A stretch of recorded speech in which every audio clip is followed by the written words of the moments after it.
Hey, what's up everyone? Danny Lightning back with another CSR2 video. Today we're going to look at the really awesome Ford Model A Weaver Customs Twisted Mistress. So if you were able to get this car from the 1200 trophies in the showdown, definitely upgrade this thing to stage 5, throw on some stage 6 parts if you got them. It's a very nice car. I'm going to show you how to drive it, we'll talk about the tune, and then we're going to take it into some live racing and see how it does. But I really like this thing. It's very easy to drive. So first let's get to the shift pattern.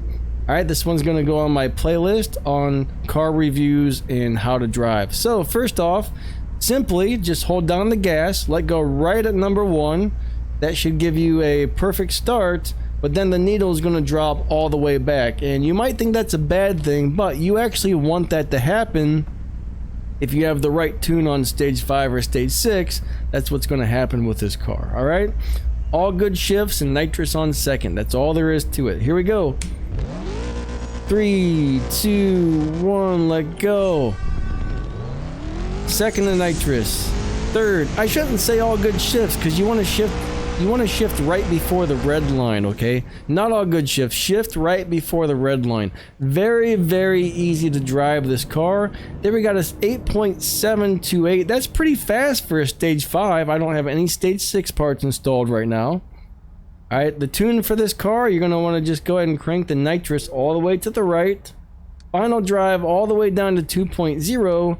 And your tire is at 8 psi, and as you add parts to this car, you're really not going to need to tune it. Now, if you're only on stage 2 or stage 3 or stage 4, or if you don't have very many fusion parts in this car, I'm not exactly sure what your tune's going to be, but get it up to stage 5, even stage 4, stage 5, fill it with fusion parts, and this is how you're going to tune this car, and you're not going to have to add parts anymore.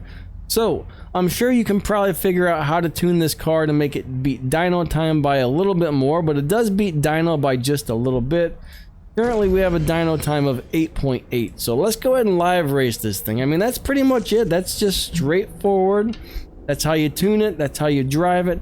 Very easy to drive. Alright, so it's live racing time. Let's see what this thing will do, and I will pause it just to save time until I get into a live race.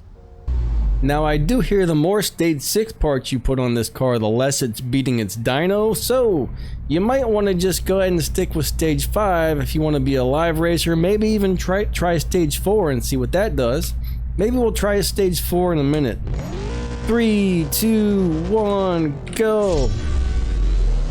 Second to nitrous, third, and let's see, are we going to win this one? I think we got beat. Alright, I think we got beat. So we got our butts kicked on that one. Let's try and race somebody else and see what happens. There we ran a 9.0. We got a 9.0 on that one, and that's not a very good run, I guess. Alright, so if this doesn't work, we'll go ahead and change it over to stage 4 and see how it does on stage 4. You might need to learn to down tune this car if you want it for live racing. Let's see what happens on this one. That other car could have been somebody who was really down-tuned already, I'm not sure. Alright, so we just lost both of those races. I don't think this beats dyno by a lot. There we got an 8.8. Alright, so it may not be wonderful for live racing. Let's try this thing on stage 4, guys. Let's try this thing on stage 4. Alright, so on stage 4, I do need to move the final drive over just a little bit.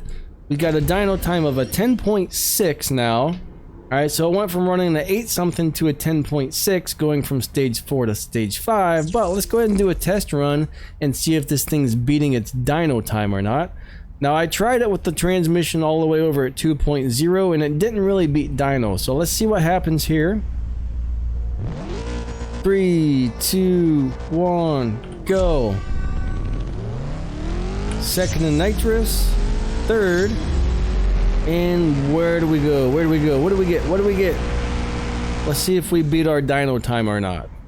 This will be interesting, and we'll take this into live if it's beating dyno. There we got a 10.547 with a dyno of 10.6, so that's beating dyno by about 1/10 of a second.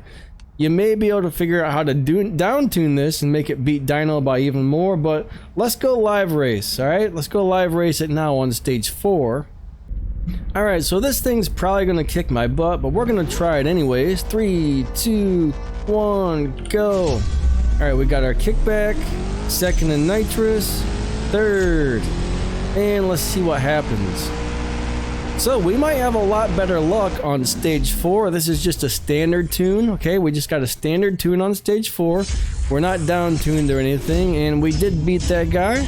Let's go try and race somebody else. Alright, so this is one of those cars that is extremely hard to beat. So if we beat this guy, or at least come close to it, we know we did well. So let's see what happens here. 3, 2, 1, go. And like I said, on this car you do want the kickback. A lot of cars you don't, but on this car it works. Are we gonna beat this guy? I think we got it. So stage 4 seems to be the ticket if you want to live race this car. Stage 4 with all of the fusion parts installed, and the tune I just showed you guys is going to be great for live racing. We're getting 1,368 respect points. We got 1,486 Evo points, plus it's got 5 purple stars. Alright, this is actually, stage 4 is probably where you're going to want to put this car if you want to live race. Stage 5, as you can see, it doesn't do that good without figuring out some sort of down tune. But hey, stage 4, this car works, alright? So I think that pretty much, that's pretty much the deal with this thing. I do believe. That's pretty much the deal there. Let me try and think if there's anything else I need to tell you about this before we leave. I don't really think there is, but I do think we just found our live racing tune. I do wonder though how you're supposed to see over the dashboard. Imagine, look, the seats are directly onto the floor there. Imagine if you were sitting on that, your head would be like, probably like not even as tall as the steering wheel. But I think that's a little bit of a weird issue there. There's no way you're going to be able to see over that steering wheel when you're sitting directly on the floor. You wouldn't be able to drive the thing. And on this one, I don't think the trunk opens. Alright, I can't seem to get that trunk to open. But I don't know what's in there. But anyways, you guys get the idea. I think that wraps up the video for this one. Very cool car, guys. Very cool car. You know, if you got it, you might as well upgrade it. I don't know why it says I have a BMW, but there's a lot of Fords you can buy in the strip to get parts, so it shouldn't be hard to get this guy up to stage 4 and fill it up with fusions. Alright, if you don't have enough fusions, just simply start buying and stripping Ford Mustangs or whatever other Fords you can buy from the dealership. Fill that guy up with the parts, and you're going to have a really awesome car in general. Even at stage 4, this guy is going to do you a lot of good. Alright, you don't always need to max your cars out. It doesn't matter if your car is maxed out. It doesn't always have to be at stage 5. A lot of cars you can run at stage 3 or 4 or 5 or 6, and they're still going to be amazing for different things. So it's not always important to make your car as fast as possible. You just need to make your car do good for whatever task you're trying to accomplish. And for this task, we're talking about live racing. Stage 4, you're good to go. That's all you need for this guy. So anyways, I will catch you guys later. See ya.